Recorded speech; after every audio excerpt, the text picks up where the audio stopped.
And yeah, and so we couldn't have it on the campus because I think it was during exams. But exams has ended and it's been the vacation week. So our title of this dialogue and conversation is called Paradoxes, the High Demand for Coal Exports and the Emerging Just Transitions Investment Initiatives.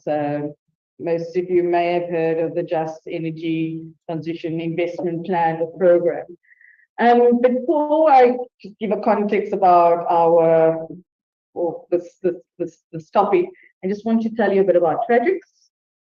Okay, thanks. All right, so some of you, actually most of you in the room know TRAJECTS, but we're a tri-continental project, and it consists of sort of 3 regions: Europe, where Paula's from, and TU Berlin is the host of TRAJECTS, and then in Colombia, South America. In Colombia, we have the National University of Colombia and the University of Santa Marta, and now Magdalena in Santa Marta. That's also a partner.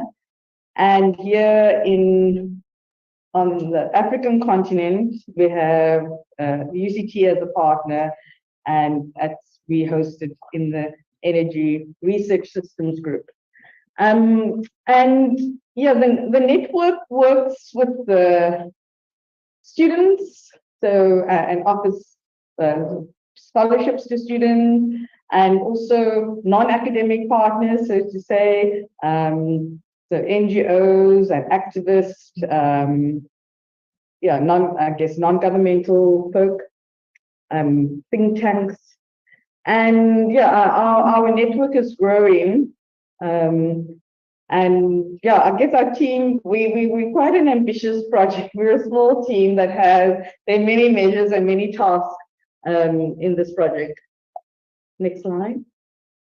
Just to give you an idea of the focus, our 4 circles, but the 2 main objectives focuses on fossil fuel transition, so carbon coal exit and transitioning to renewables.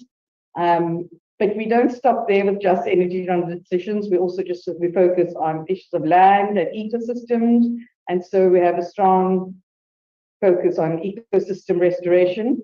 Yeah, I think our Colombian colleagues are much stronger on agroecology, and of course we at the Energy Research System is more focused on energy in terms of electricity.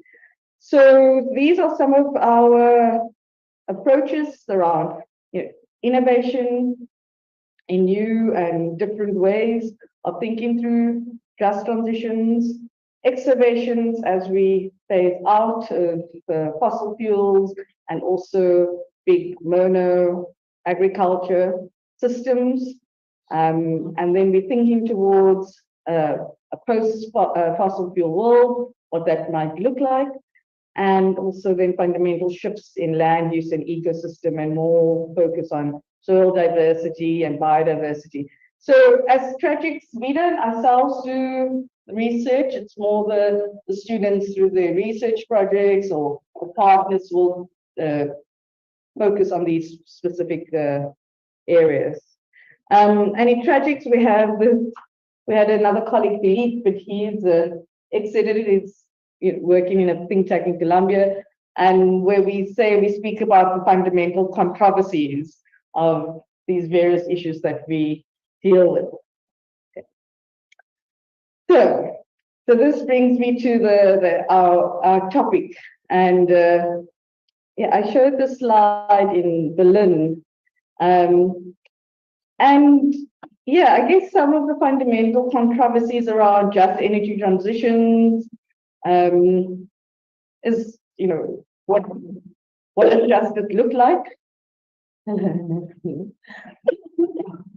And we know this term arose from the workers, from trade unions who were very concerned about job loss as there are approaches towards coal phase out. And in the climate change arena, the two main approaches is climate mitigation. And so TRAJECTS sits in the climate mitigation realm. And that's a lot of focused on technology transitions, as I said, soil transitions, land transition. And then there's adaptation that also sort of fits in the soil.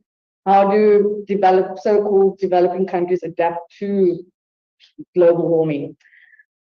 Anyway, in my view, a lot of the concerns or the approaches is market-driven and very economistic-centered, and also technology-centered. So there seems to be this approach that through our green technology, we can fix the problem.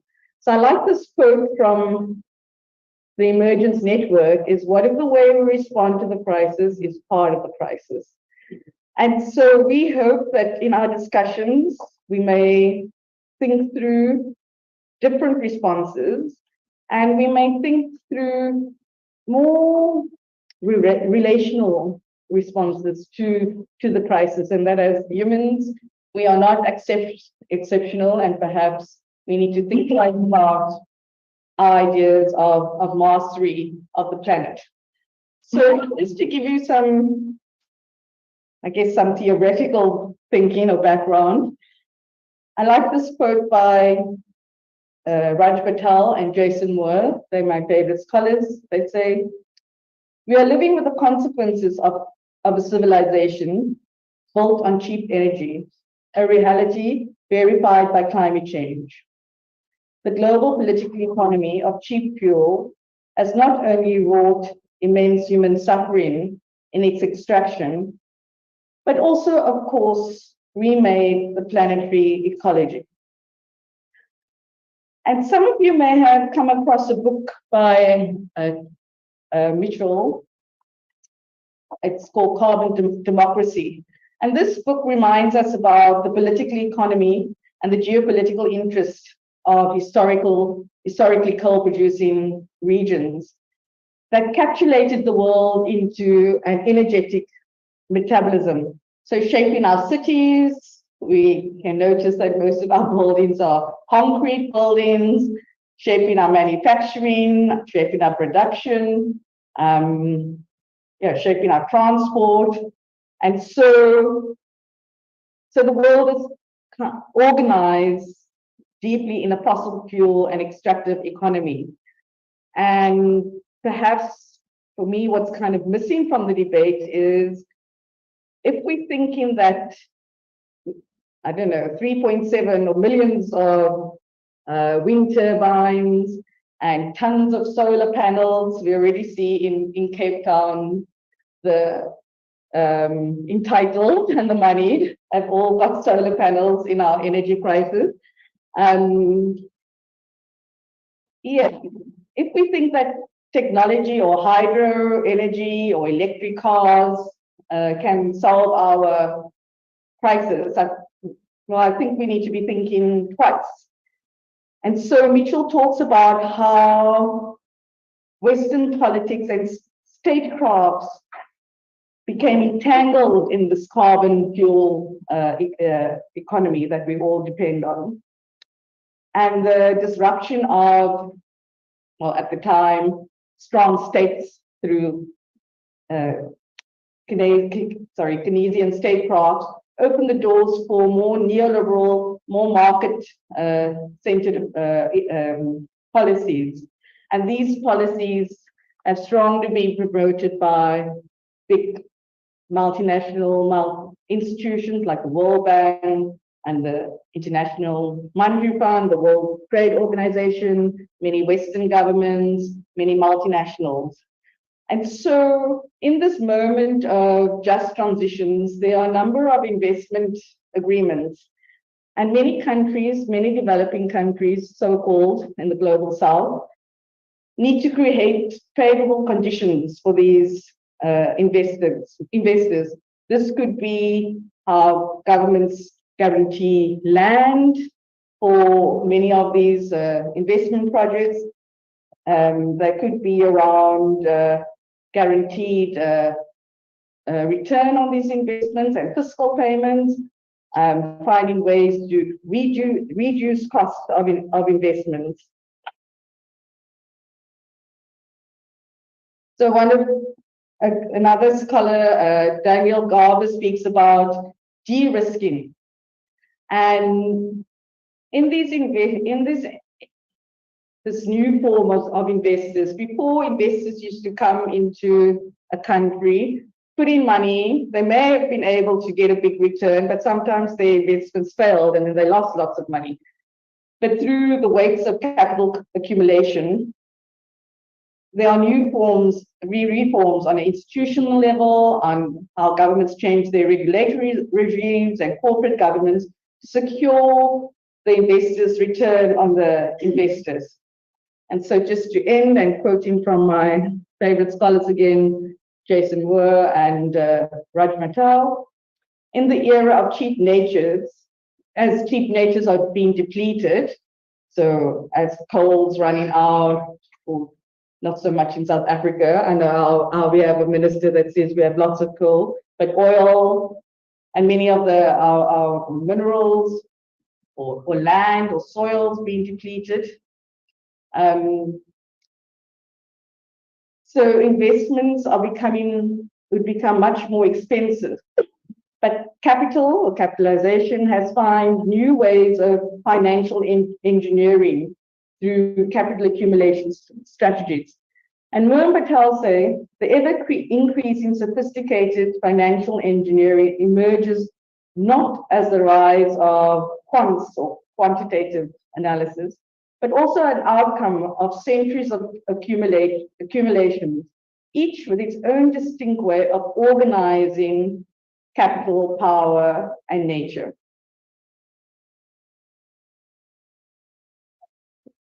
Okay. So I want to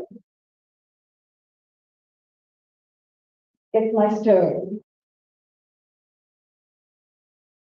And these stones I'm showing to you come from this very dry river in 2017. And so some of you may remember in Cape Town between 2015 and 2018, yeah, we were on the brink of a drought. We had a severe water crisis.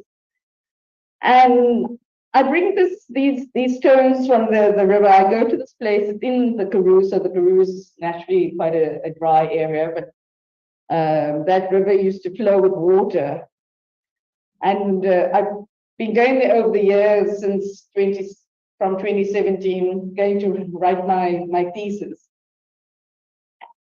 And when I came in 2017, I walked in this dry river, and it reminded me as humans that we've become so disconnected. We live in the separation of society and nature, and our relationships to nature through centuries have become deeply extractive.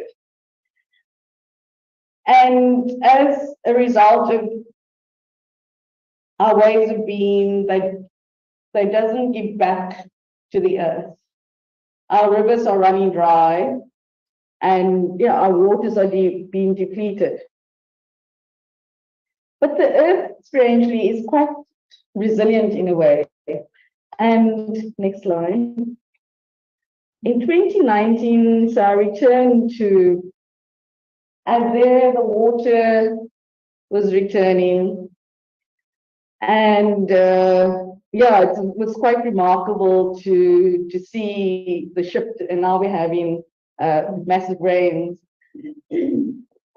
So often, many of us have been in environmental justice world for 20 years and are working to save the earth and save people. But the earth, in many ways, will take care of itself. It's really us people some of us that are ourselves quite extractive, that need to rethink our ways and relationships with the non-human world. So, yeah, so I'd like us to just honor the waters and the lands and the stones that come from this land for a moment.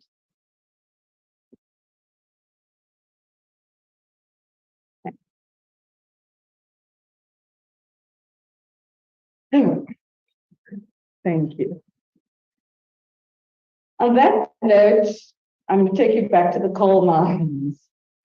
And last year, part of TRAJECTS is to have, we have this, what we call a mobile school, where we take our students out of the university into the world to engage with people, in this case, working in coal mines, with community activists, resisting the coal mines. And this was an incredible visit because we had a taste of everything. So we were deep in the coal mines, and we can see how deeply extractive this open pit coal mine is.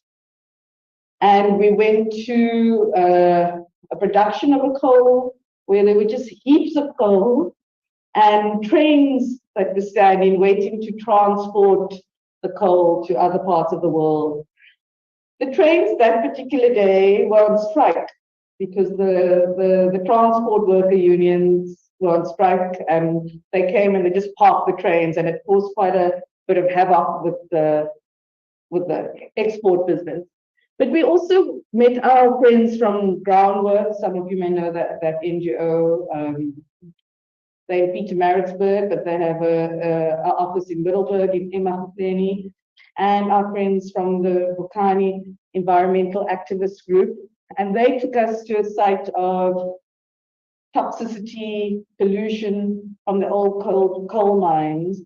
And quite nearby there, people live quite close to these coal mines. And so in South Africa, it's a long and ongoing struggle around coal, and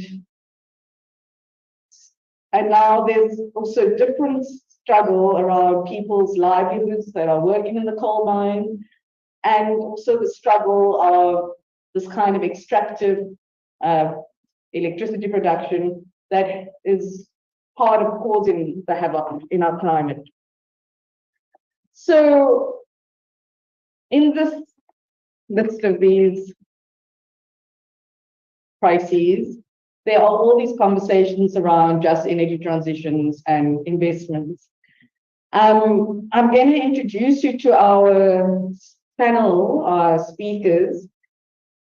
I'm first going to start with Paula. So Paula will talk on the trends of coal exports. And Paula is a PhD student of the Fossil Exit Group at the Technical University of Berlin. A PhD focuses on international coal markets, their dynamics and their consequences, and the consequences of these dynamics in countries and regions that are highly dependent on large coal mining, with emphasis on macroeconomics, fiscal implications, and especially around economic and social restructuring. She's Colombian, though she lives in Germany, in Berlin. And is an economist by training, and prior to a PhD, she worked for 5 years in a research institute analyzing international and national climate policies. And now she is the academic coordinator for the EU, the European Union TRAJECTS Hub, or the Europe TRAJECTS Hub Center. Then we have Salim Fakir, whom I know very long from my NGO days in Johannesburg, and he was at the IUCN, I mean, it was the World Conservation Union. So Salim is now the executive director of the African Climate Foundation. Prior to establishing this foundation, he served for 11 years as head of policy and the Futures Unit at the World Wildlife Fund. Did I get it right? WWF.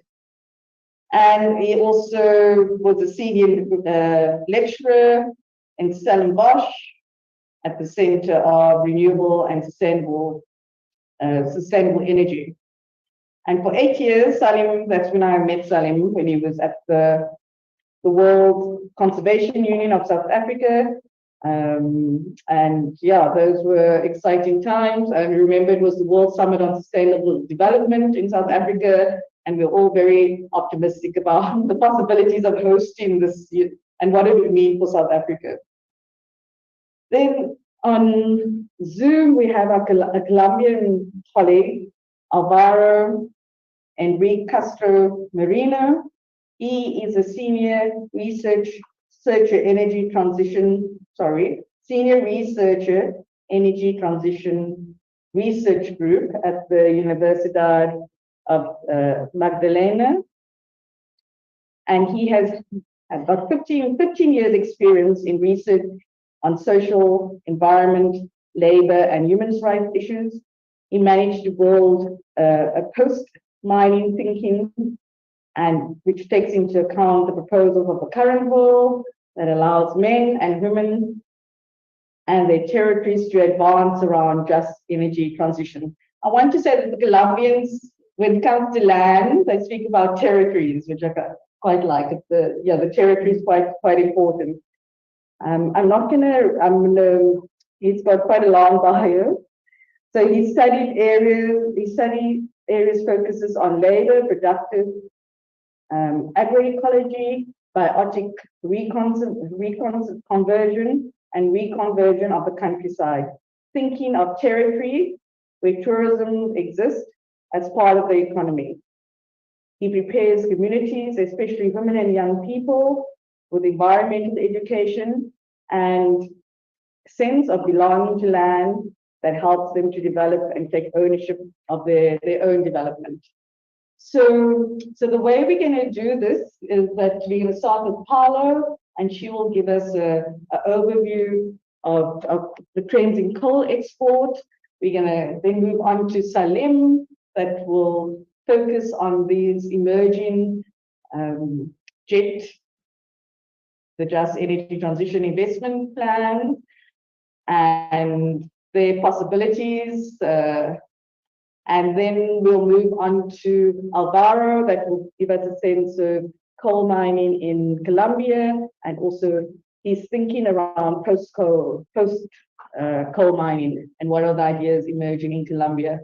And then we'll ask the panel to ask questions to each other. I'll prompt some questions, and we'll open it also to the floor for questions and discussion. Okay, on that note, I hand over to Paolo. Okay.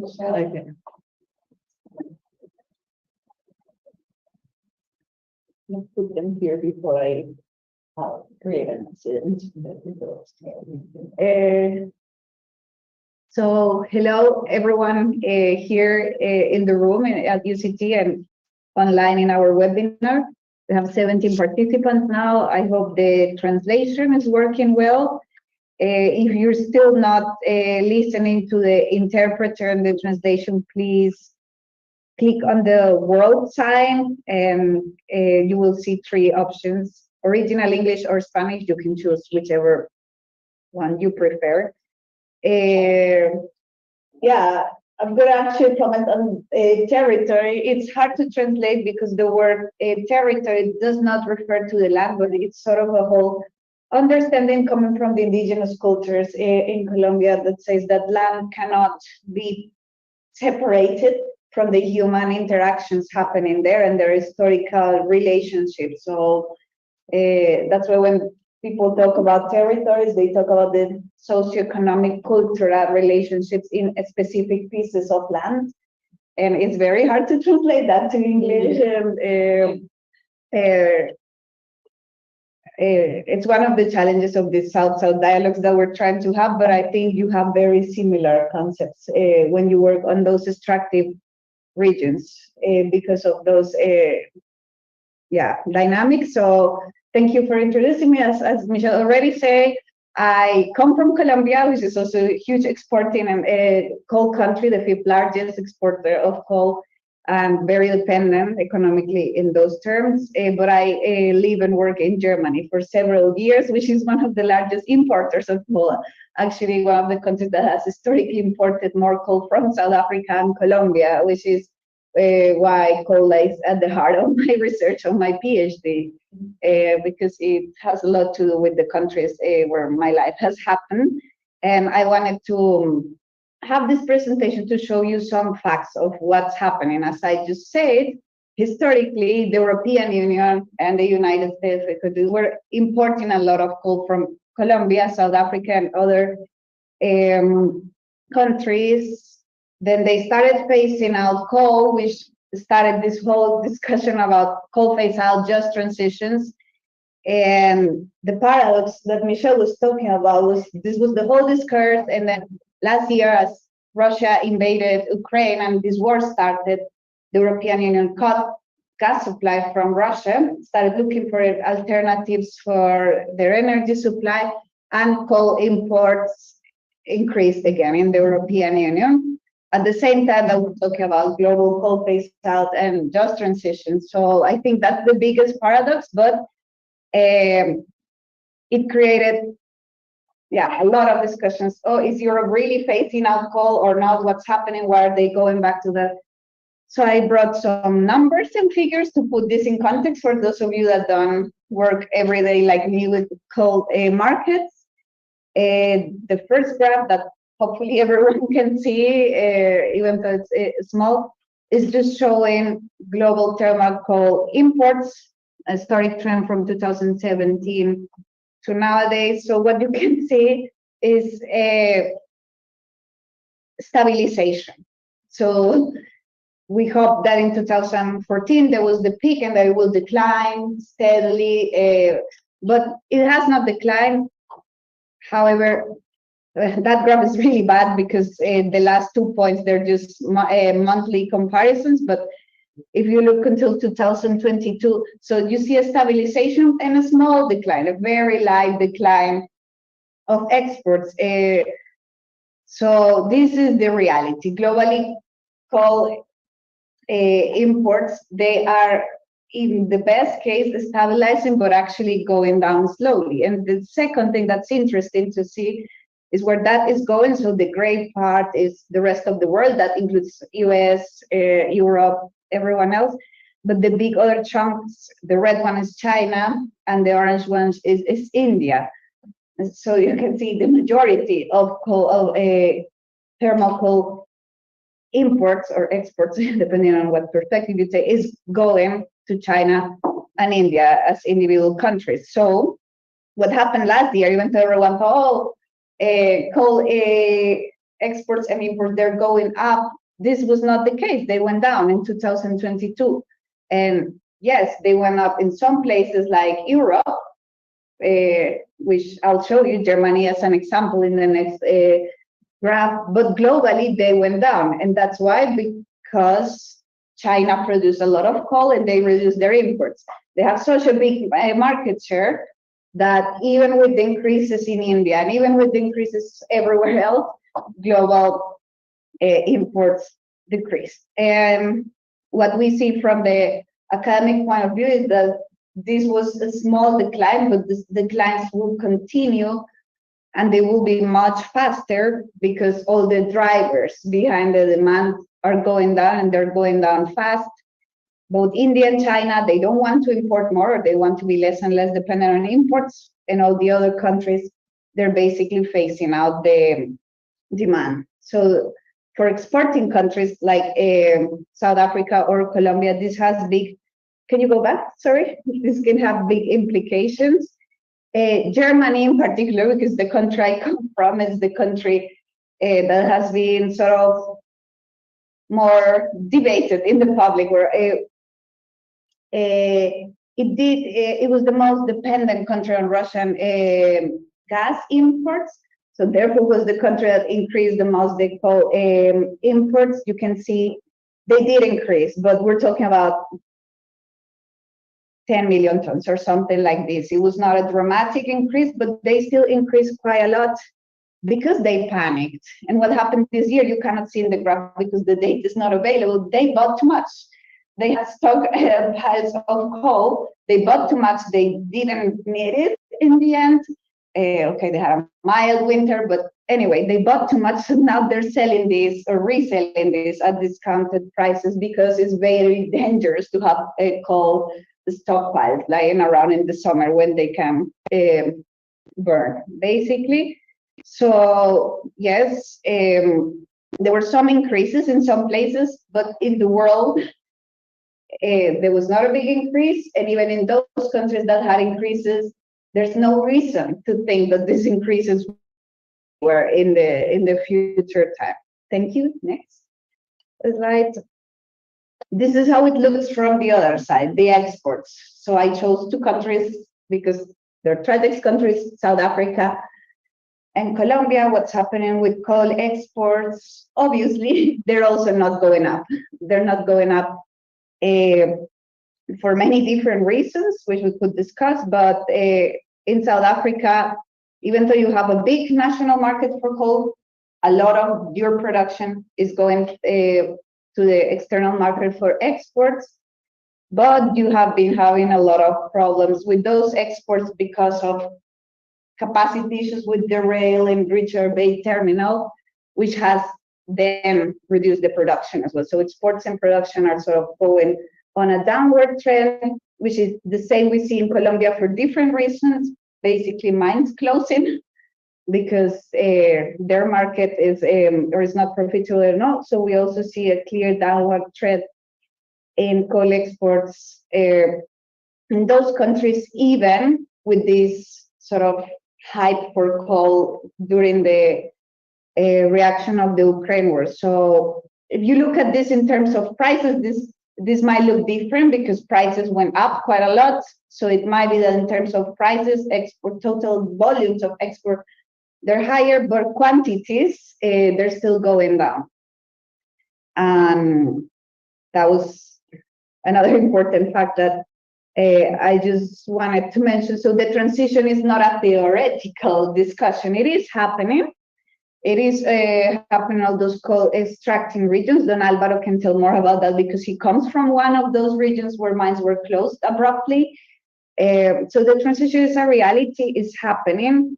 If we look at market trends, it will continue to happen. It will happen very fast. And if we leave it to the market to decide, as you were saying, Michelle, what is going to happen, it will probably not be a just transition. So that is the key question. How do we concentrate policy efforts to smooth that transition for the people that will be affected? Next. Thank you. Those are just some simulations from our models. We have models for exports, and I can refer you. I will share this presentation. There are links to the papers that includes those simulations. But in a nutshell, what we see happening is that the Atlantic market is going to die, basically Europe and the US, and the only market alive, because South Africa used to also export to Europe. The only market that's going to live to significant extent before 2030 will be the Pacific market, with China and India being the biggest players. But there's quite a lot of competition in that market from Australia, Indonesia, and actually the national industries of those 2 countries. So it's going to be very competitive. You know, when there's a lot of competition, what happens with prices and what happens with the market. So there's big risk for countries that are relying on those exports for anything because of this. Next one, please. Again, you don't have to look at this because the paper, the link to the paper is there. But we wrote a paper thinking about this. What we're seeing, it's a risk of a boom and bust dynamic that is developing, because this very short-term hype for, oh, the Europeans actually are maybe not going to phase out, they're going to demand more. And, oh, actually prices went up to $400 per ton. We should continue mining coal. It's such a great idea. We should open new mines. We should allow coal power plants to be built because they're at least nationally sourced. So a lot of that was happening because of the short-term dynamic, very, very short-term dynamic, and that can lead to a really bad situation we call a vicious cycle, where those investments are locked in, and basically they lead to changes in the political economy. As soon as those mines are open, and you want to produce, but there are no exports possibilities, that you start investing in a big national market, or you want to keep your coal plants alive because of this. This vicious cycle could happen, but there's also a way to stop it. And the way to stop it is to look at the actual drivers behind all of this, to sort of say, this is a very short-term thing. In the long term, this is going to go, and it's going to go very fast. How can we take whatever windfall profits that are coming from this specific moment and invest it on a just transition? So we have some ideas for that in that paper, but we see this as a large risk for all the countries that are planning to export coal in the future, that this will never happen, and they will be locked in with a lot of stranded assets, stranded regions, stranded political economy in this fossil, really outdated system, because they invested or continue to invest in the wrong sector. Next one, please. And how does that relate to South Africa? To the topic of that, I'm not gonna go very deep into that, but I just wanted to, again, bring some facts. So there is a just transition partnership in South Africa focusing on phasing out coal, among other things, but mostly focusing on phasing out coal. But most of you probably know this investment plan, know a lot more about South Africa than I do, but I just wanted to point out that there are some estimates of how much would it cost, this transition. And this investment plan, or this just energy transition partnership, ends up being $8.5 billion US that have been invested in different things. You can see it there, but that's less than 10% of what the actual transition will cost. So this is really, it's a start, but it's something really, really small compared to all the investments that are actually needed in infrastructure, social policy, reskilling, all these things that are part of the just transition is less than 10%.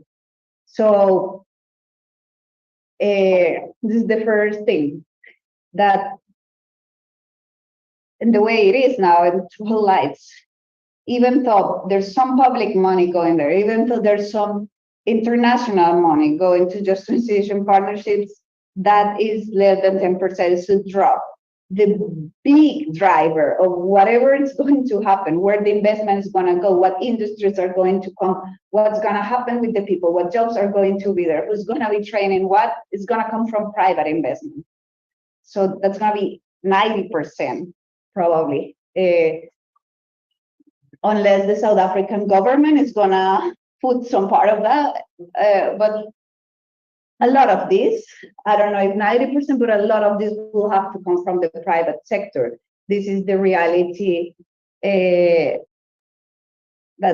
any country planning a just transition partnership has to face. So there will be some pilot projects, there will be some initial investment seed funds from somewhere else, but in the end, a lot of this is going to be driven by private investors.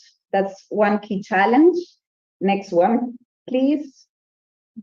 And how does that compare to Germany, or what can we learn from Germany, which is the country where I come from? Again, you don't have to understand everything in that slide, because the link is there and you can look at that publication, which is explaining this. This is the coal transition in Germany. So that's basically the amount of coal that was produced in the stack graph, and the line are the number of jobs.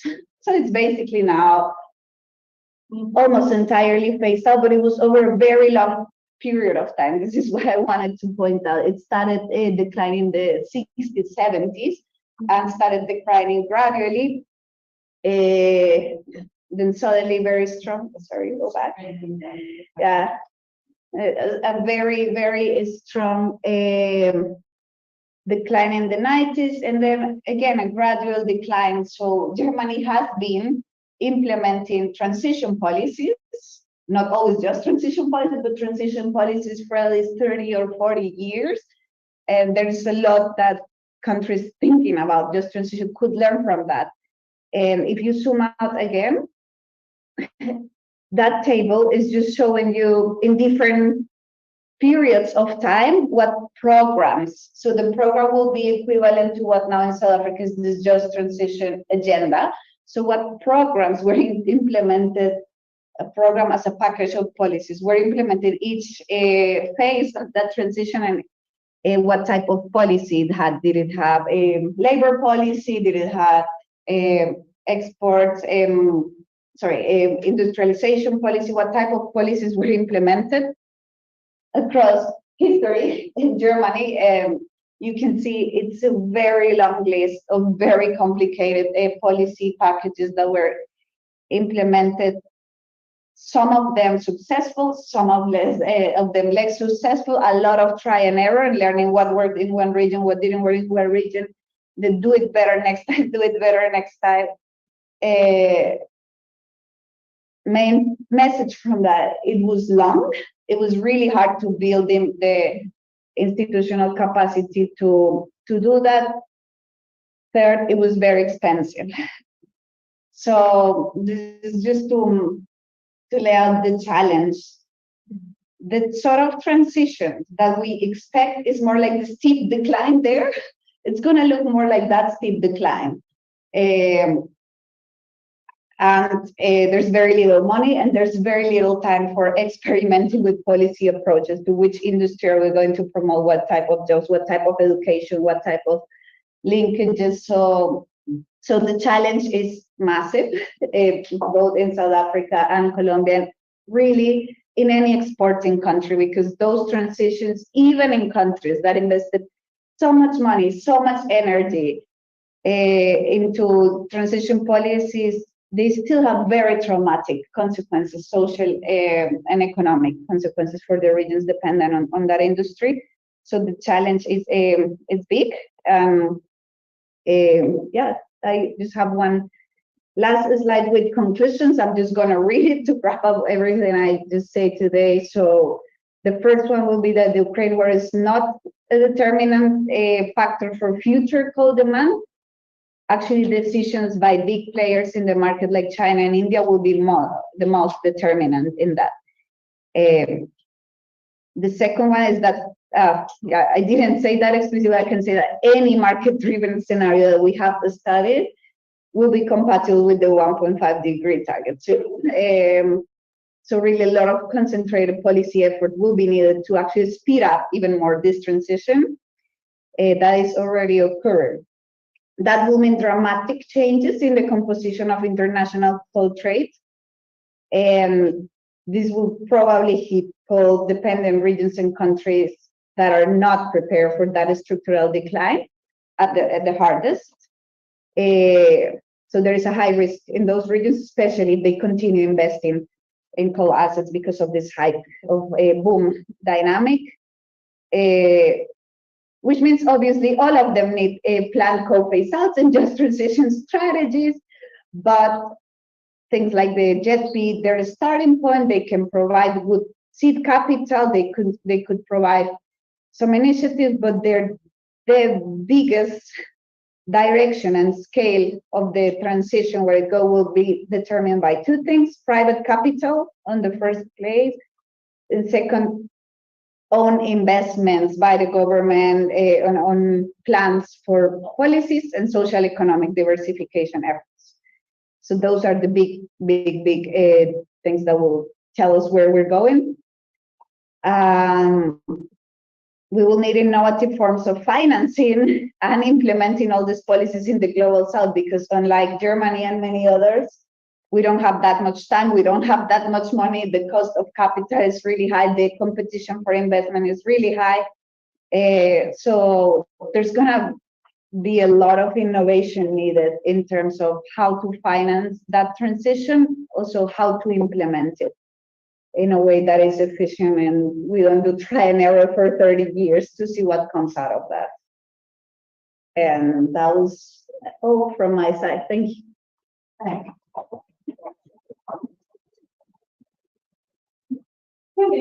you. I think I just want to say I think red flag when Tyler said that much of this money must come from private investors. Yeah, my red was yeah. You take it from your salary. We'll touch on that. Well, Tax your salary. Anyway, I'll kick off, Michelle. Nice to have Archie Bargy with you. But I'll just start off by saying I have a little cat. I think my cat knows more about things than I do. So I'm just going to highlight a few things. Paula, is Paula? Huh? Yeah, Paula. Raised around the JP. Everybody's either fascinated or disgusted with the JP, depending on where you come from.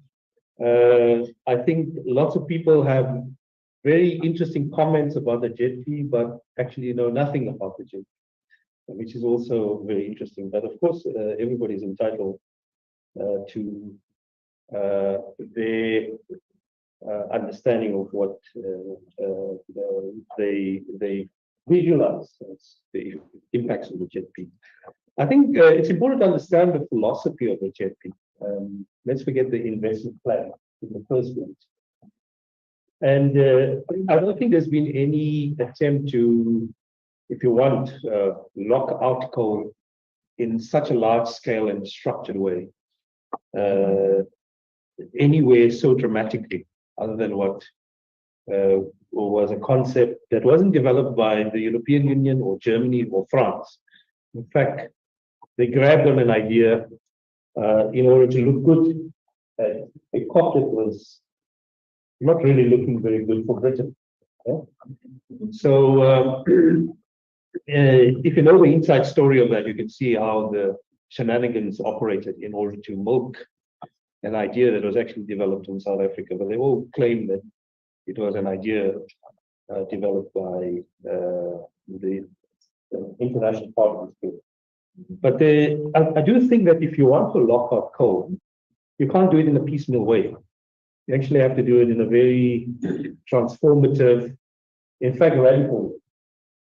And you also have an obligation to call on those who have the responsibility to actually support energy transitions around the world. And largely, you know, one would expect them to do that on the basis of doing it for the collective good. But no country is going to do that because every country wants to try to look at this in a self-interested way. And the only way they can manage self-interest because they're using public money. German money is accountable to German public. It will look odd for their government to give it to a third country without some benefit to the German economy. It's not possible. Unless the unions in South Africa came up and said, you know, we forego all our rights to future retirement funds.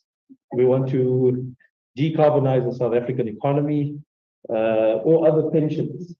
Or in fact, for that matter, the government having to borrow on the hilt at higher interest rate costs to displace coal. I mean, these are the challenges that the South African government face. So I do think that structured mechanisms do matter. It's a transformative tool that nobody was able to put such a transformative tool together. Make a claim on those countries who have an obligation to provide the funds in one form or the other. And to start the process of reducing dependency on coal. Because if you do it in a piecemeal manner, it's easy to work around it. It's very easy for the industrial lobby, a wonderful minister who's out there protecting the interests of coal and also gas and nuclear. It's easy for people to work around it. And to have the international partnership is also, I think, a very shrewd way to own a reform process internally, but to also create an external pressure to try to make it happen, because the incentive is there, because you have a structure of finance that the government would have to borrow anyway. If you just look at the government's planning, they had to borrow close to $14-15 billion in order to support the fiscal. So it's either a case of borrowing at 9% interest or 1% interest, which is effectively what the JP offered. It offered 8.5 billion. Well, there's lots of debates about the construct and structure of that 8.5, but that was the choice, the trade-off they had to make. Okay, they tried to push for increased amount of grants because I think that was necessary, but it wasn't entirely forthcoming. In fact, I think it's about 4% of the total amount, but it allows for this structured, large-scale opportunity to be designed and to be pushed forward with huge amount of resistance that is still coming forth. And most people didn't believe it would happen, but now that it's happening, you find that the resistance is even on an exponential scale. So I always find it puzzling that some environmental groups that are activists call for change, and then when the change happens, they don't like the color of what it looks like. It's a very strange, paradoxical relationship. So, and they don't put anything on offer as to what the other solution is. Either they want more coal or they want a process that is not entirely perfect. Nobody ever dreamed of it as being imperfect because nobody did it before. And certainly no activist has come up with a plan that is any better to try to solve a massive problem that I think will lock South Africa's economy out of the global economy in the future. If you look at where decarbonization is going, if you look at carbon border tax adjustments, it's not only happening in Europe. Most of the G7 will start implementing it because it's a competitive edge. So we need to pick our battles better and not try to shoot down things where, if you're not sure yourself what the solution is, just shooting it for the sake of it because you don't like the form of it and you also don't know what the substance is a very daft thing to do, because nobody said that anything that came out of a very rushed and very untested terrain is going to be a perfect solution. So I do think, understanding the JP, it's important to have 5 lenses in mind.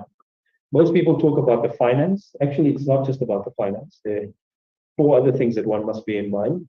It's the political process of actually having a structured large-scale initiative, because it requires what is now happening, negotiation with different stakeholders, which includes workers, communities, and also mining companies. They also have some interest in it. Also, whether you like it or not, they've been given the license to operate under our constitution. Whether they don't follow the rules, that's a different matter. But they actually do have certain rights. Environmentalists don't only have rights, other people also do have rights. It's a question of how we negotiate them and make sure that there are accountabilities for excesses to this. It's the third part of it is a reform process, because you're collapsing and fast tracking a reform process that otherwise would have happened very incrementally. Like, for example, the removal of the cap. Most people don't give credit to the JP for the removal of the 1 megawatt cap beyond 100 megawatts, which is a license to generate electricity. The 4th part is around the implementation and the execution of the investment plan. I don't think it's going to be easy. Eskom can't borrow even from the current JP because the government has locked it out through the bailout agreement. And lastly, there is a need for very strong bottom-up, just inclusive process in order to make sure that JP is not going back to what we are familiar with. It's not only extraction in the coal mining, but also extraction in the finance sector, where you have a initiative created, which becomes a pool of funds for people to enrich themselves.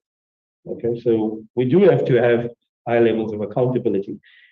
I do think the JP has a lot of validity. It is not going to be, no transition anywhere in the world is ever going to be without friction. It's anybody who says, just because something looks green, that there's going to be heaven after that, I think might be smoking something. Because it's almost like out of world experience. You want to look outside of the world and imagine that if you just put something in there that affects the interests of others, they're not going to push back on it. So no transition is without friction, and no transition without trade-offs. Because switching to wind turbines and solar panels and electric vehicles doesn't mean we're not digging other things out of the ground, other than coal. And what are people that where you're digging lithium out of them, cobalt? What do their lives look like? Do you think it looks any better than from a coal miner? So let's just hold perspective on what this transition means, because I think if you want to live another world, then you must reject this world and imagine another world that doesn't look like this. And if you can escape this world and go into your new world, congratulations. But it's not going to happen that easily. And we do have to live with what we are gifted with. We didn't create this. We were born into this. And sometimes we have to try to struggle to make this place a better place. And I don't think you should question anybody's sincerity when they're trying to do that, because just because they don't agree with another world that needs to be, that you imagine, and everybody's entitled to do that. And they can also create their own little communities where they can live their ideals. People in Orania are doing that. That is the option that you can exercise. Nobody's stopping you from that. But don't tell other people that because they're living in this world, they're trying to fix it, that they shouldn't be doing that. I think those are important things that we have to bear in mind. So I just think that on the job spot, I can add a little bit more, but I think I will leave it at that, Michelle. I know I've caused a lot of controversy and added to the nuances of the debate, and I'm sure you're going to challenge me on some of the things I said. But that's the point of all this discussion. Thank you. Thank you, Simon. Perhaps Alvaro will bring in world view perspectives from Colombia and indigenous ways and other ways of being.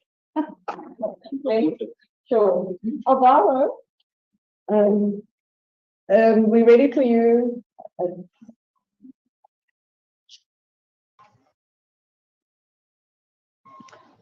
Hola, buenas tardes. Hello, good afternoon to you all in Colombia. Good evening in Cape Town, South Africa. I'm really thankful for this invitation. And well, there are many moments of this talk in which I could start with, but I would like to specifically talk about from the reality of the territories, our territory, what's happened in our country and what I see that is happening every day, and what we can see for us as civil society and as communities in transition. Sometimes I see that people talk about energy, fair or just energy transition, but when we started the Count 24 process, well, how is it going to happen? Because I'm just going to talk from what I've seen in our experiences, and I want to start with Salim. What Salim said.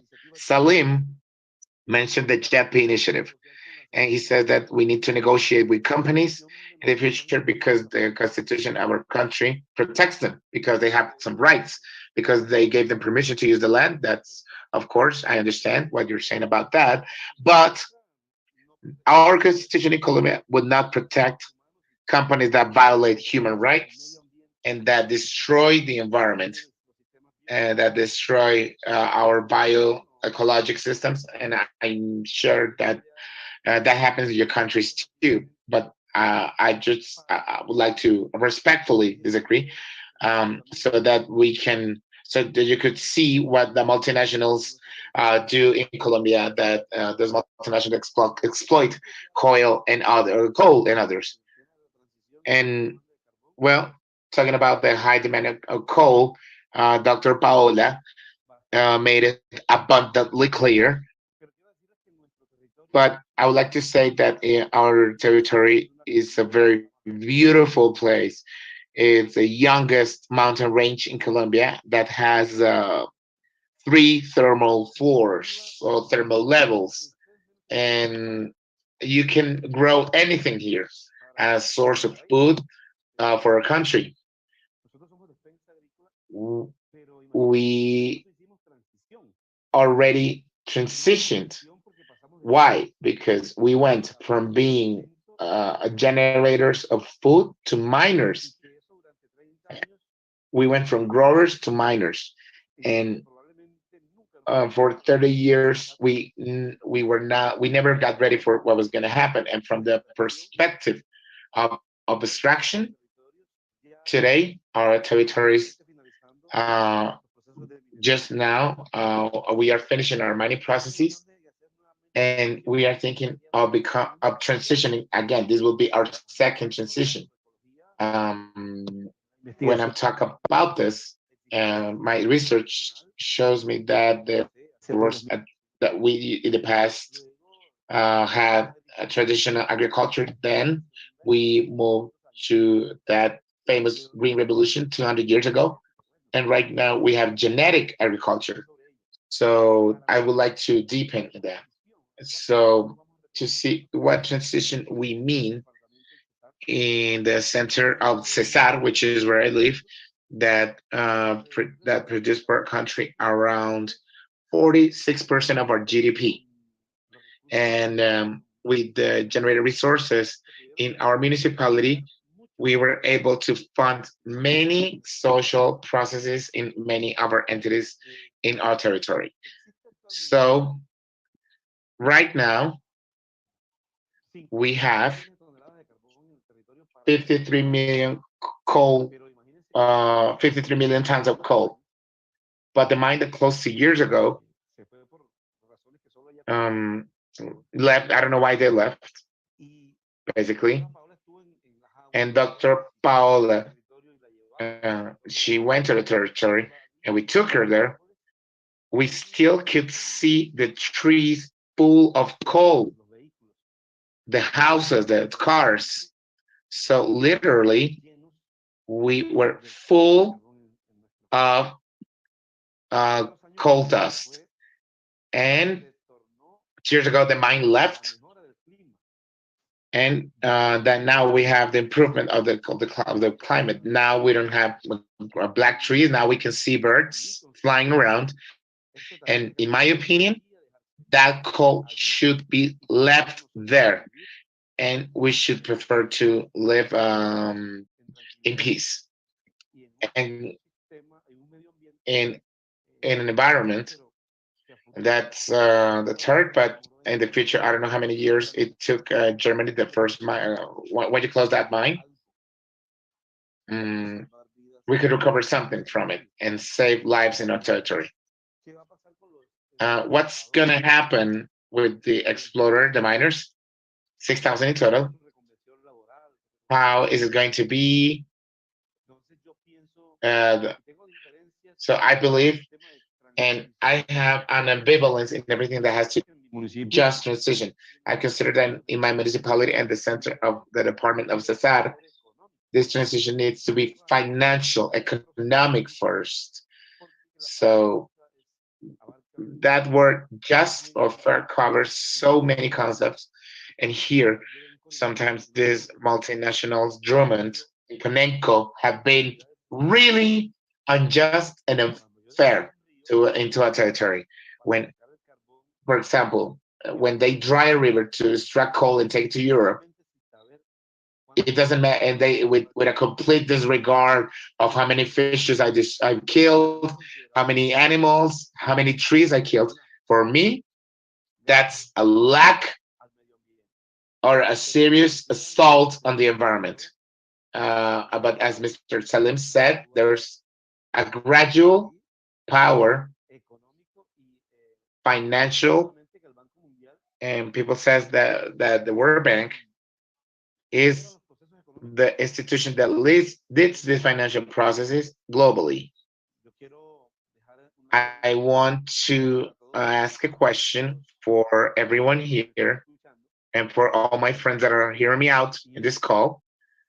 And the question is it possible to live without mining in my territory? Is it is it feasible? Is it possible to recover our environment when there are 9,700 hectares of destroyed territories in my community? How is that transition going to happen? How is it from the perspective from north to south, from how countries think, those countries that needed our coal, but that also have contributed to global warming, to greenhouse gases, and that we, in our territories, in our ancestral indigenous territories, Conocedores de muchas cosas que suceden porque ustedes son where we don't know avanzados. happening in the third world, let's call it, and you guys are light years ahead of us. So I would like to know really what are you thinking in favor of life? What initiatives are you thinking to favor life, to be pro-life? Because here our reality is different. The transition here is going to be different. And as Dr. Paola said, this energy transition is done with financial resources, not with decrees, not with huge meetings like sub 24, 27. The reality in the territories is different. To be honest, our country, basically where we live, we have a different calling, and now we're thinking about going back to recover what we had lost. You know that it takes a lot of work and a lot of time, and that it's all the damage that was caused, it's completely impossible to recover. If the dialogue that we're having right now, for example, those of us who are here in this meeting, if that allows for or let me say it again. If this allows us in the territories to be visible and to tell you what's really going on, things would be much better. We currently we are doing a research post mining. How much damage was really caused? We are doing a post assessment, a post damage assessment. There were many stakeholders that obviously exploited the land with thermal coal in our territory. So I believe that this affects us a lot. We don't even know what's a fair or just energy transition in our territories. For example, in the Guajira region, in northern Colombia, and Magdalena too. These are departments that have suffered this scourge terribly because of coal extraction. And well, talking about the innovative ways of transition, well, since it's done with resources, it will be important for the governments, embassies, and political stakeholders, their aids and financial resources could get directly to the territory and not through middlemen to assess what's happened after mining and without being able to help and contribute with a new rebirth of these peoples that are completely destroyed and get to know the realities that happened in our territory. The transition objectives, I know that this to end with thermal, we need to end the use of thermal coal, oil, and gas. Our reservations are for our reserves are for 7-8 years. And what's going to come later? Or are we getting ready for what's coming after we run out? How we can how we can reduce the 60% unemployment rate that we have here, or the security issues that we suffer in this territory. So that's what we're concerned about. I'm going to stop right there with my intervention. Finally, social justice in the territories to safeguard the life of human beings, it's paramount. And how we can make a fair transition, and in order to be fair, needs to be first financial, so that the inhabitants of the territory can leave something of a reality that we were never ready for. Thank you.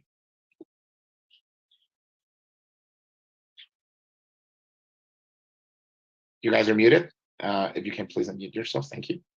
Okay. Thank you. So I love when we have different voices, because sometimes oh, you're not being shown.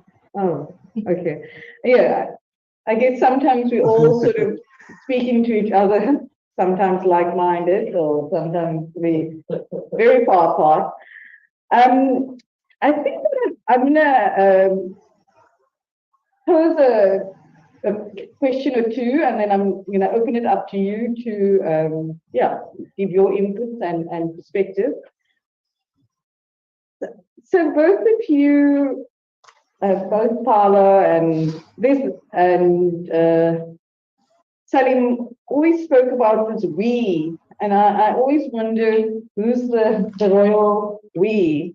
So and listening to Alvaro when he said there's been two transitions from one where people were on the land and working the land and cultivating, and then in a way taken away from the land, and many forced to go into coal mines, very similar to our Southern Africa region. Some of you may know the song of Yuma Sekela Stimela, and he talks about all the people from the region that were really forced onto the coal train to capture the coal and create South Africa's massive coal electricity economy and Eskom. So who is this royal we? Because there are different peoples who have different relationships to land and territory, and how do we speak to the many people in the world where the 5 countries got on their ships and came and took the lands, and now these very countries have become at least financially rich. So you have a country like Germany that can put a lot of the public money into their transition. Many of the so-called global south or the colonized countries have very little money in their fiscus. And you also have these global big economies saying that we're going green with our green cars and our green electricity, and we're phasing out with coal, and we'd like some hydrogen from your countries to feed our green cars. And if you don't go green as well with some of the peanut monies we're giving you, we're going to impose a carbon border tax that's also going to have implications on many people working in manufacturing. So yeah, so that's the role we, and what do we say about the historical implications that seem to be missing and it's kind of very ahistorical in this current transition debate. Where's the money going to come from? Hey, you. Yeah.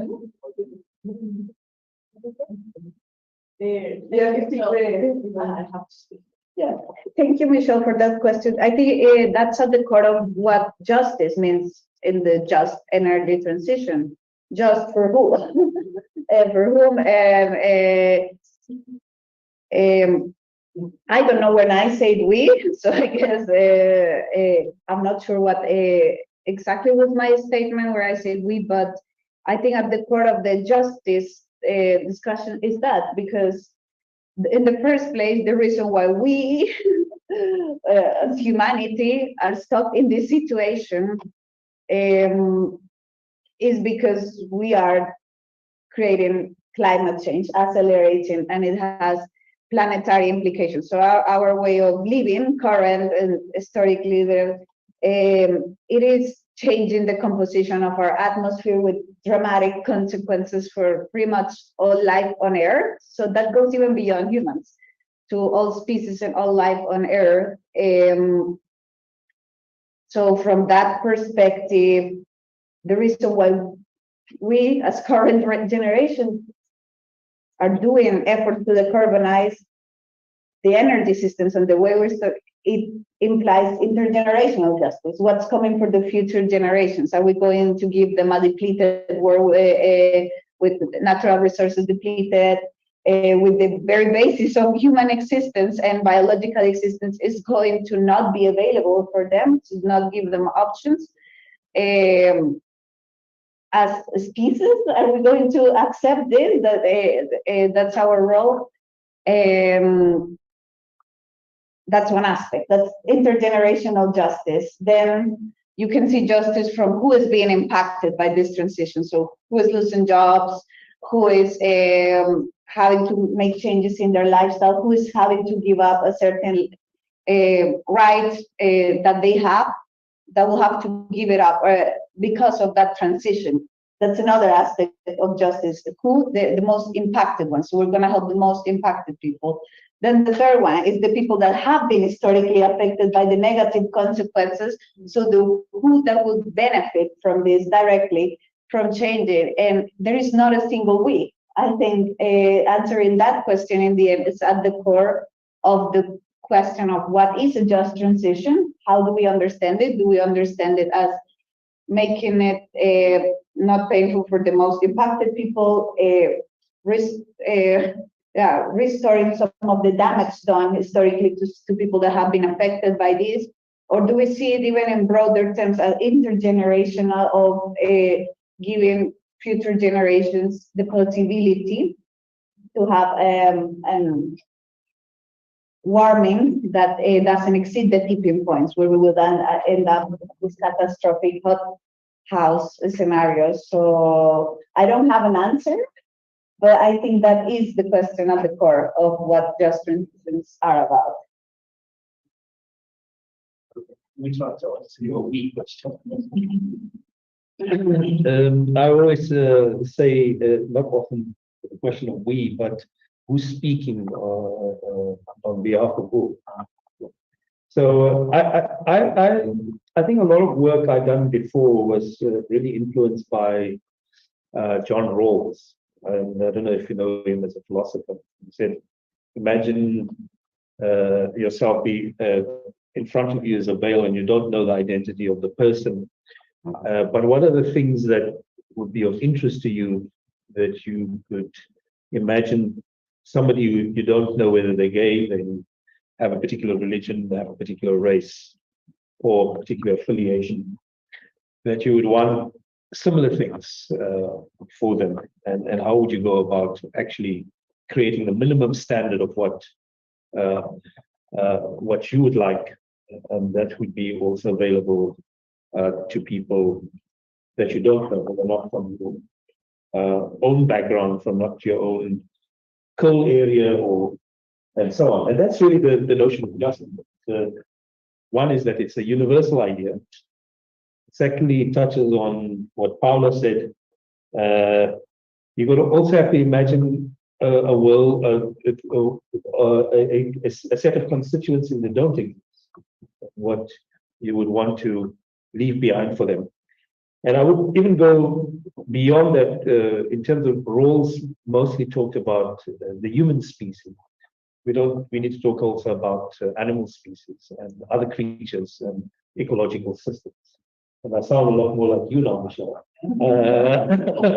which is a good thing. But I just wanted to say that that's the framework that we need to hold, and that should guide. But trying to, and I think Rawls himself, it took 20 years to write that book, The Theory of Justice, famous book, single important book in liberal philosophy. And some would, there's also an interesting book about him, written by a socialist and Marxist, just arguing that Rawls' theory is really the closest proximate to trying to achieve a rights-based approach in a liberal society. There are critiques of him who say that to achieve justice in the present and the future, you have to also look at the injustices of the past, and you have to also find ways to resolve that. So when I talk about the we, I mean all the importance of the rights of those people that are not of your kith and kin, but they do matter because they're a part of the broader community in which the ideals that you, because we live in a universal cosmopolitan society, and we know what that means today with populism and conflicts of identity and many other issues, because we are not delivering the just outcomes that we need to, and it goes beyond just the JP. So thank you. Thanks, Salim. I'm going to open the floor up for your thoughts, questions, responses, and then we also have our folks on Zoom. But Moya's back, so sorry. No, so I first want to open the floor to you, and then we'll go on to ask some of our friends on Zoom. So yes, go ahead. Does Jenny need to come here? Preferably, sorry.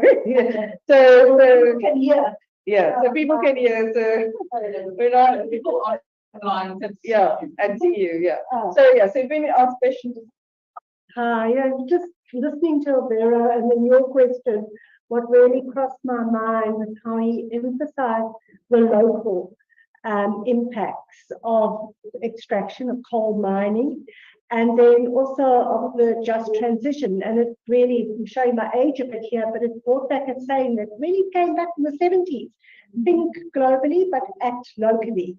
And I'm just thinking, that has become more relevant than ever in this just transition. And also linking to something that Salim said about, the injustices of the past. We're not coming from an a level platform. You know, we've got to deal with the past legacy. And so our justice has to not only be just going forward, but it has to be restorative because of the past injustices. And you just have to go to coal mining areas, and Alvera spoke about Colombia, but if you go to our Mpumalanga, you can see very similar effects of mining. So I think this acting locally is so important to what to say. Thanks, Jess. There was one. There was One for you. okay. Have you got a question from Asanda? Yes. Oh, okay. Sorry. Is it the Q&A? Okay. The first one. Sorry, I need my glasses. I'll let you read it. It says, Oh. yes. Okay. Oh, there it is from Asanda. Okay, I'll read the first one. Are there no examples globally of transitions that have been driven from below as opposite to market-driven? Talk about coal transitions, unfortunately not. What happened in Germany when you saw that decline, that was basically the world opening to globalization. The coal mines in Colombia opening and costing $5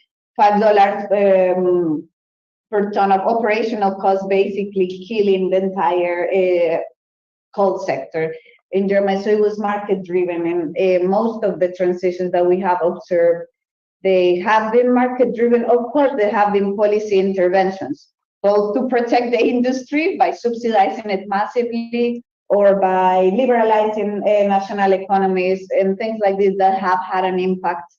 But to the question where there was a transition from below happening that basically, I don't know, entire country decided they're not going to do coal mining anymore, and they asked everyone how we're going to organize this, and they did in a bottom-up way. This has not happened, and I think because that did not happen, it was extremely traumatic from every transition experience that we have started in the past. People lost their identities, there was outward migration, there was crime, there were huge environmental impacts, some of them to perpetuity. There were huge strains on public budgets for those regions and even for the country to sort of hold those regions together. So they were very traumatic, and I think that is why the just transition discourse started now, because from what we saw, if it happens driven by the market, it's going to be really bad and really unfair and unjust for everyone. That's the challenge. How do we manage to make it better this time, to bring people from the bottom to design and to play an active role in what that transition looks like? There was more to the question in the chat. Oh, Chat, Yeah. Yo quiero regalarme un minuto.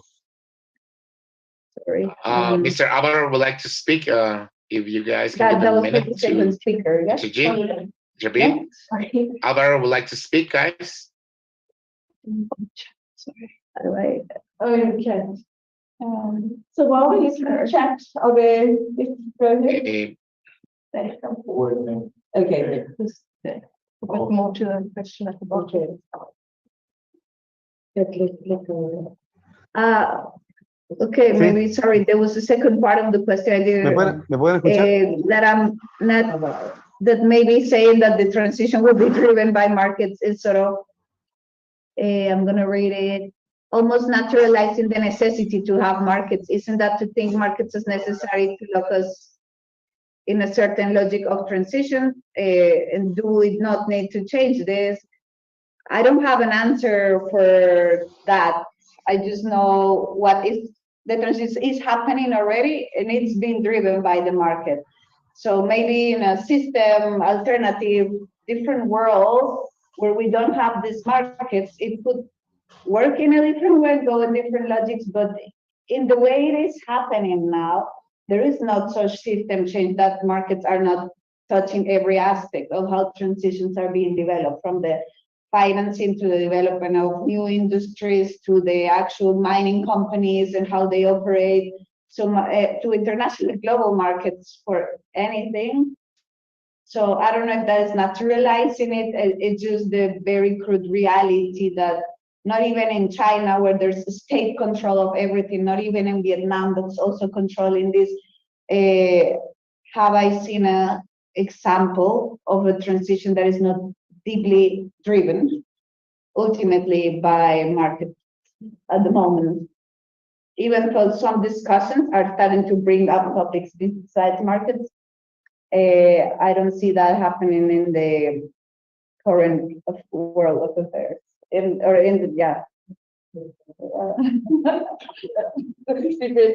want to say something, Hera? I mean, we can go. Sí, claro. Alvaro, would you like to make a Ahí me comment? escuchan. Can you guys hear me? Says Yes, Alvaro. yes. Yes, go ahead. The idea of Bien, bueno, mire, quiero decirles que... All right, guys. So I want to say something, says Alvaro. Okay. Last October, I published my book regarding the defense of the territory and the resistance by communities, and how we were able to be more visible in the territory, and to see what realities were lived in our territory. And someone mentioned something about hydrogen, green hydrogen. Well, we know, both you and I know, that that's the next energy source that we need, and that Colombia will not be foreign to that process. And we are doing research, special research on hydrogen, not only green hydrogen, because we have blue, gray hydrogen, white hydrogen, pink. I don't know. We need to keep doing research, and what that energy really is. I'm also writing something about the role of women in energy transition. What are their thoughts, perspectives, and how we see them, how we men see them from our gender equality perspective, and what do they dream in the territory to do at that energy transition. I just wanted to highlight that. Thank you very much. So I'd like to ask some questions to the speakers, but to frame those in the lead idea for this evening, which was there a paradox in how the coal markets behaved in 2022 because of the upset of that war?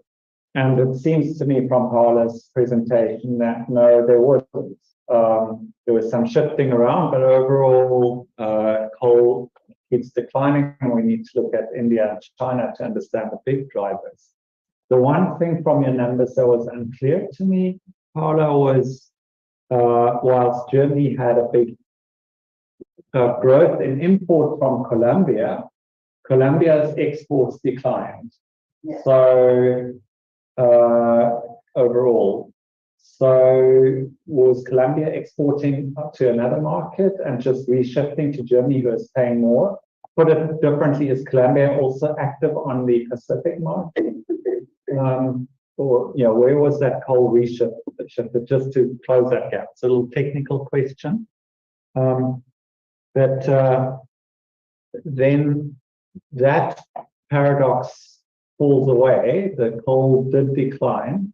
And so in that light, to see the first ever systematic lockout of coal, as Salim put it, so we had a paradox on the surface only, actually, and some people made it a paradox. Maybe you can sort of, comment on that.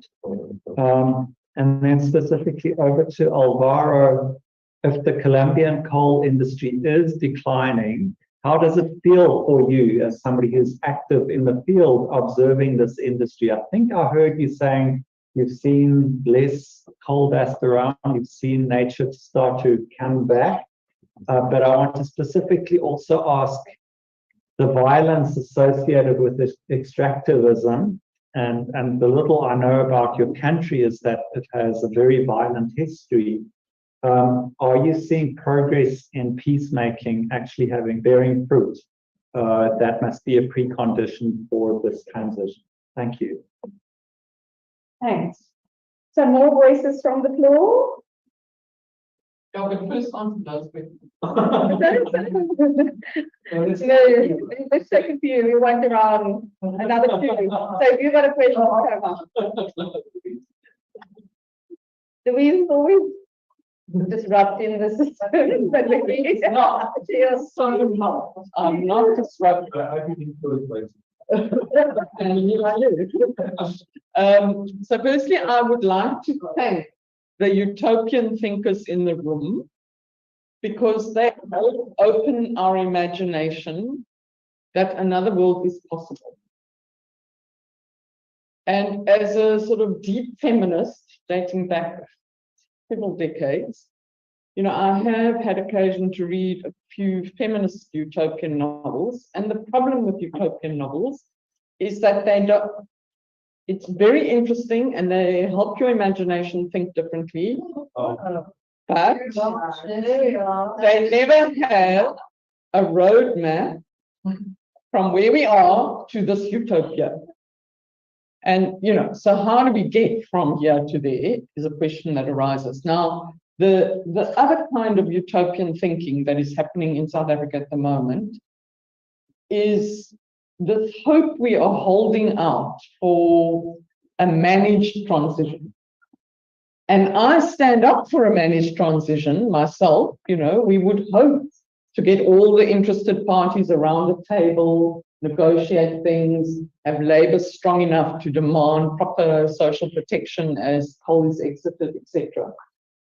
But, you know, and so let's keep striving for that. But I don't believe economies change in such a managed way, and social relations don't change in such a managed way. We don't always know what the road ahead is, so we can set out on a path, you know, and other things will happen. That's the one thing we do know. It's not going to be exactly as we had imagined it. So for me, you know, one of the things that has arisen now recently, to bring this from the abstract to the very concrete, is be careful of what you wish for. Because Salim and I, you know, Salim far more better than me because I don't really know a lot about energy. I always had expert colleagues, so I didn't need to develop my own expertise. But, you know, we've long been advocates for greater injection of renewable energy in the electricity supply in this country for reasons of climate, but also for other reasons, trade barriers, cost, etc. And then our government lifts the cap on own generation. And what is happening now is that companies, because of load shedding, otherwise they wouldn't be pushed to do this. Companies are saying, let's just get our own renewable energy system up and running. Middle class households that Michelle referred to are saying, oh, it's like, I'm just going to put my own solar system in. And we are increasingly hollowing out Eskom's revenue streams because those people who used to be Eskom customers are no longer having to pay Eskom, generating their own. And, you know, for me, a state has a duty to provide certain basic services and goods to any economy and society. And the parastatal that is meant to provide electricity for the poor is in deep debt and is getting less and less revenue. And I'm incredibly worried about who's going to cross-subsidize and provide electricity for the poor. And that's a very tangible, just transition thing that I think we have to solve.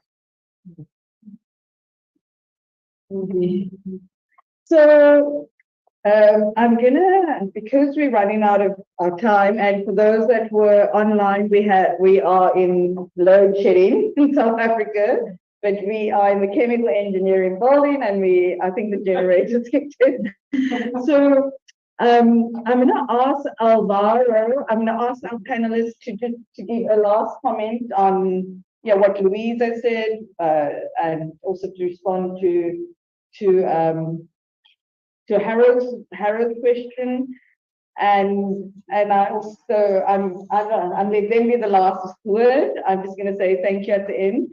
And I want us to also take into a term that Alvaro said. He said, he used the term, the social, the production of life.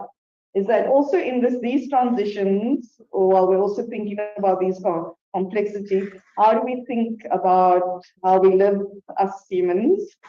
And we're not, all on the same spectra of consumption, but how do we think about these ways of, in our transition, to produce for the social production of all life?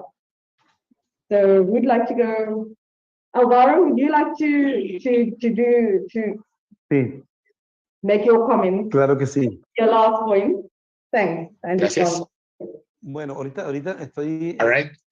Now I'm working on the role of women in transition. So I'm just going to write about this next week. I will be sending it to Dr. Paula so she can replay it in Germany or show it to everyone in Germany. We really, our country, our territory, we need and believe that transition can arrive, but with social justice, not otherwise.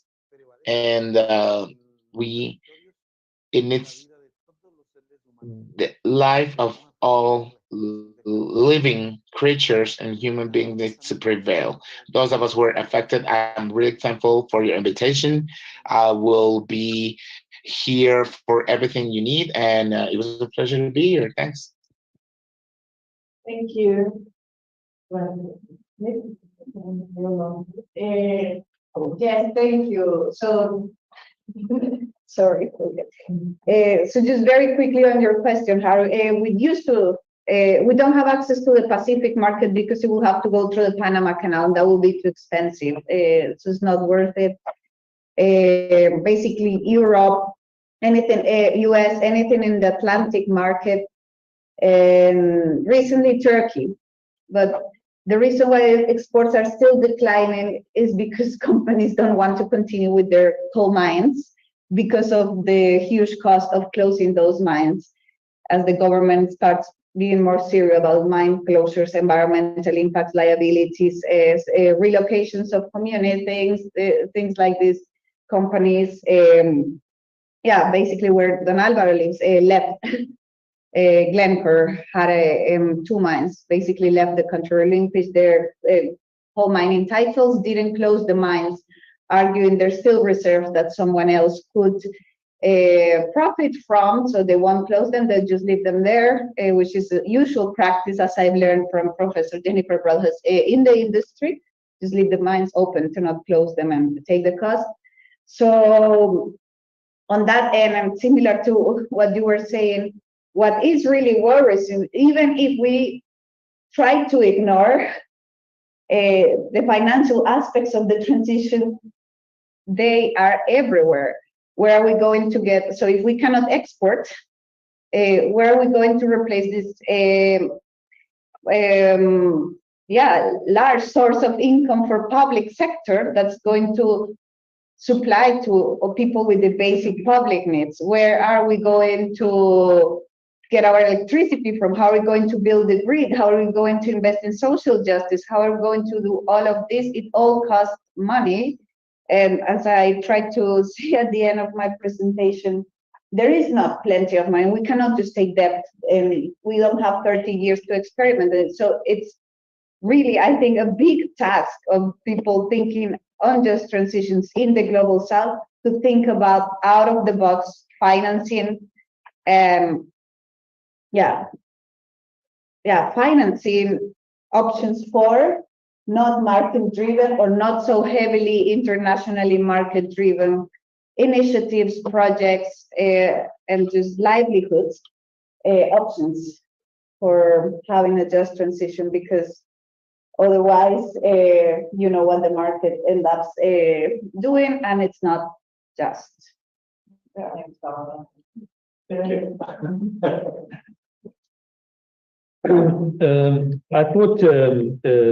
the point about utopia, and I just want to say that when I was young, I read,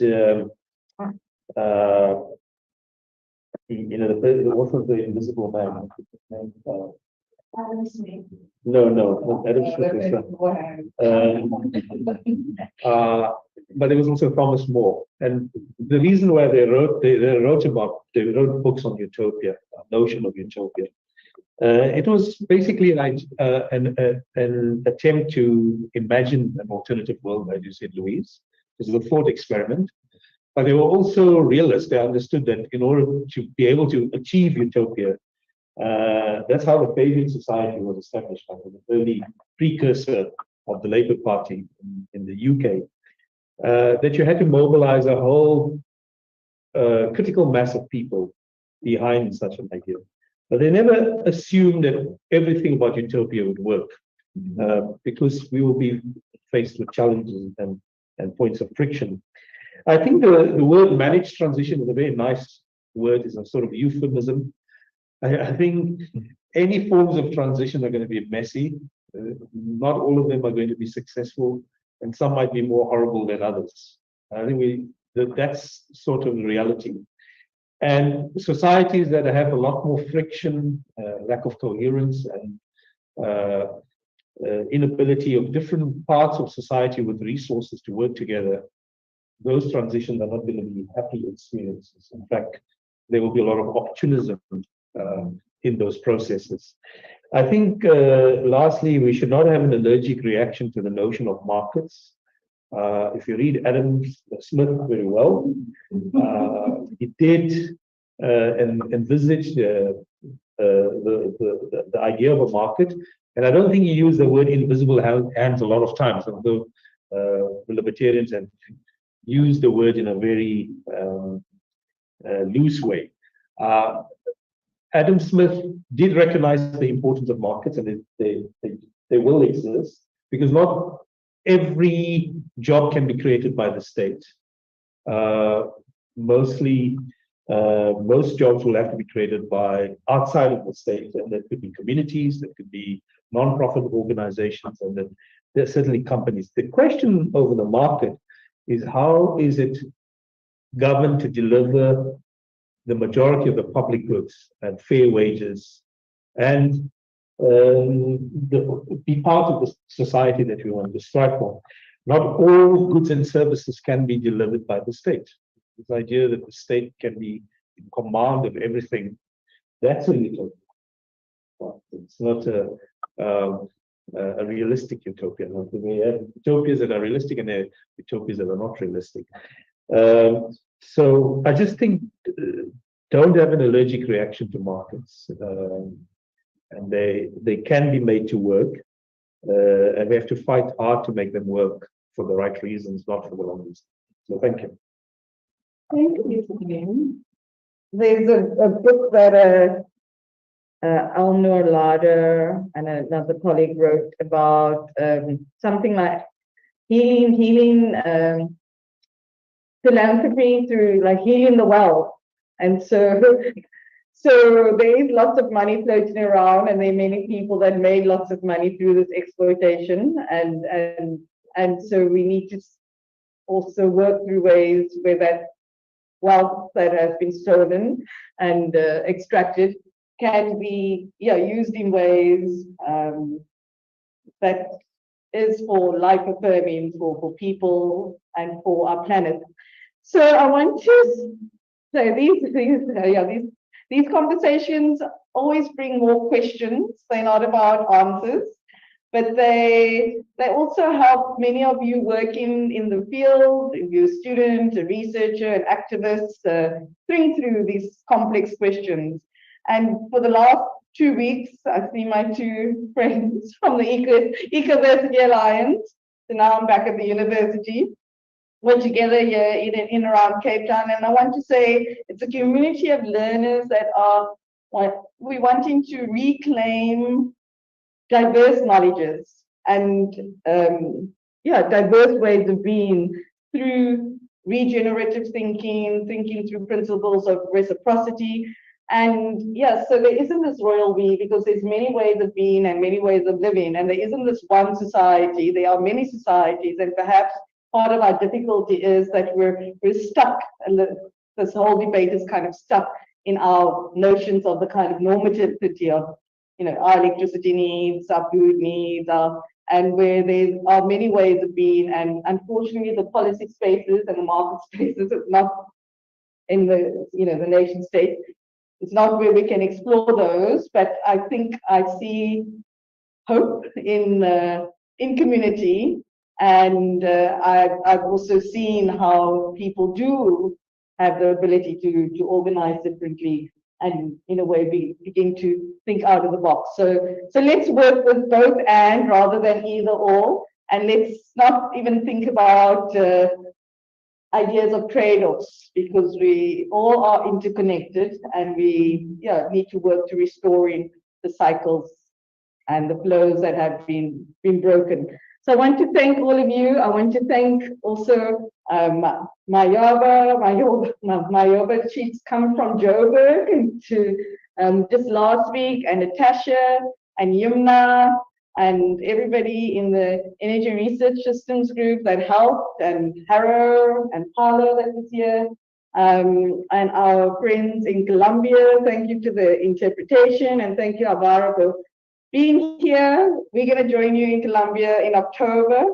It's a very complex project, and this was my first moment. I'm glad Paulo was here around doing the translation, and but thankfully, we managed, and thank all of you for coming out in the cold. And I guess let's keep these conversations going in the different spaces, and let's also invite each other to the spaces where the conversations are going. So thanks a lot, and keep warm and safe home. Thank you. Thank you. A los espero en octubre. Claro que sí. Bien,